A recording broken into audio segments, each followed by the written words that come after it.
En 1984, dans une conférence extraordinaire sur la musique qui avait été menée ici avec, Robert McFarlane, William Wardfield, Sylvia Holdenley, le révérend James Coakley, Elvira Green et bien d'autres chanteurs, Monsieur Larouche avait fait une remarque de conclusion que voici. Ce qui m'avait mis en conflit avec beaucoup de formations musicales professionnelles, etc., ceux qui enseignent le soi-disant esthétique, c'est le fait que j'insiste sur les raisons que j'ai indiquées, sur le fait que l'élément clé est le pouvoir créateur, que celui-ci est associé à l'art classique, que ce soit dans la peinture chez De Vinci ou Raphaël, ou dans la musique d'ailleurs aussi chez De Vinci, dans la grande musique, dans la grande architecture, dans le grand drame ou la grande tragédie.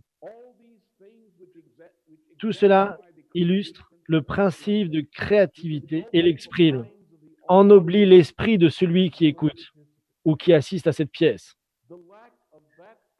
L'absence de ce type d'environnement, de ce type d'éducation, prive la société de la capacité à faire de la science, si on peut dire.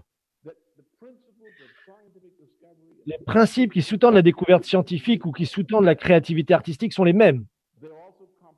Ils sont même complémentaires. De manière générale, je connais très peu de scientifiques qui soient vraiment créatifs, qui soient vraiment engagés dans la musique classique d'une manière ou d'une autre, ou dans un domaine artistique quel qu'il soit. C'est la chose la plus naturelle du monde. Ne pas faire de la musique quand on fait de la science, c'est comme être la moitié de soi-même. Ça vous complète, comme vous vous nourrissez. Et j'ai insisté sur le fait que la musique est intelligible. C'est un travail difficile, mais c'est intelligible.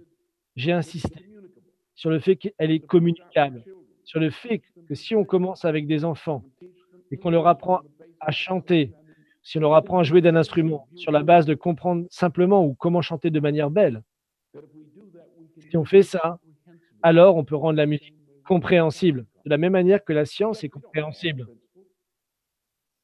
Oui, on ne connaît pas tous les principes, mais si on y travaille, on continue à découvrir de nouveaux principes, un peu comme un associé et moi-même avons passé des grands moments à le faire pendant 55 ans. J'ai ainsi consacré ma vie à comprendre quels étaient les derniers quatuors de Beethoven, pourquoi ils sont si géniaux. Et aujourd'hui, je commence à le comprendre. Pour moi, ceci montre que l'art est intrinsèquement intelligible. Il n'y a rien d'intuitif ou de magique là-dedans. C'est un vrai travail, mais un travail difficile, évoquant les pouvoirs créatifs de l'esprit, qui nous enseigne que nous sommes tous à l'image du Créateur et que nous avons besoin d'un type de société, d'un type de relation entre êtres humains qui reconnaissent que nous sommes tous des frères et des sœurs, comme, comme des enfants à l'image de Dieu. Merci.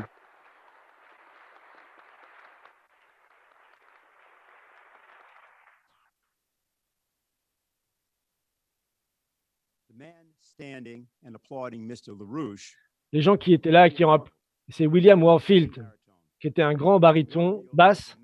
Monsieur Warfield était un des membres fondateurs du bureau de l'Institut Schiller et on a fêté son 100e anniversaire en janvier de cette année. Et on lui dédicace ce panel à sa mémoire et tout le travail qu'il a fait avec Lyndon LaRouche.